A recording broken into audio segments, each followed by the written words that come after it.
Good morning. Welcome to week 6 public speaking. So, guess what? I've got about half of your speeches graded. I apologize for the delay. We've had a lot of sickness, and I've been working 70 to 90 hours a week with my other jobs, plus this one. So, I'm getting there. A couple of things, some notes. There were a few of you that sent me speeches that were just audio. I absolutely need video. I want to throw that out there. So, a couple other things. The rubric and how I grade it is right here.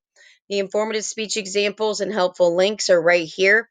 You are required to have a speech that is at least 5 to 7 minutes. If it's not, you get a failing grade. Under 430 is failing, but not a zero.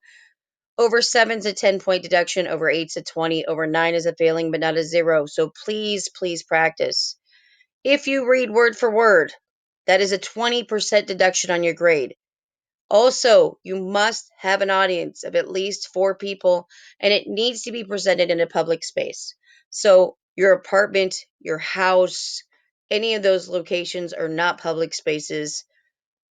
A church, if you don't go to church, that's fine. Any place in the high school, the college, in a different class, in front of a sports team, in an area that's public. There any civics groups out there. I've had people who've gone to their parents or, their own workplaces and presented in front of people. That's fine as well. So if you don't have either one of those, that's an automatic zero. So just want to throw that out there. If you don't do the speech by the due date, so the due date for this particular speech, the informative speech, is the 23rd at 11:59 p.m. It will close at that time. So I just want to throw that out there. I also have an informative speech review right here for you guys to review if you have any questions. You must use the correct outline format. It is right here. Absolutely use it. If you don't, that's a zero on the 10 points for your outline. You also are required to use 3 solid sources. That means original solid sources. And there's a portion in the rubric that talks about orally citing your sources. If you're using someone else's words, that's plagiarism, and it will be counted against you. So let's say you have a statistic.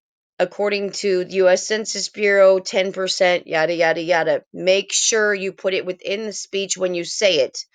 Not at the beginning of the speech, not these are my sources at the end. It needs to be incorporated in the speech. So if you have questions, let me know. Also, you must have a sources cited page in APA format with at least 3 sources. That's the minimum. If you don't know how to cite it in APA format, I do have posted, like we did that scavenger hunt at the library. We used APA format. That's the reason, because you need to learn how to use it.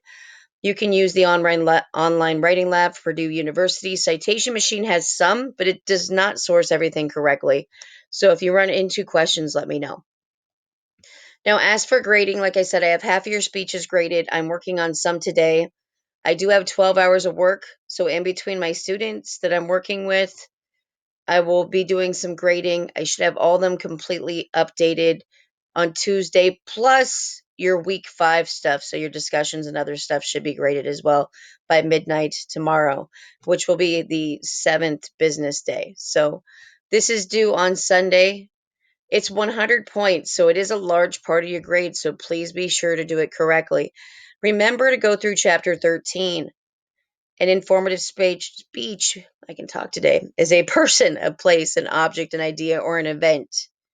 So be sure that it's narrow enough. So if you're going to choose a person, okay, be sure that you're just doing career highlights or simplistic aspects related to them. This is only a 5 to 7 minute speech. You're not going to be able to tell a person's life story in 5 to 7 minutes. So just a few things. If you have questions, let me know.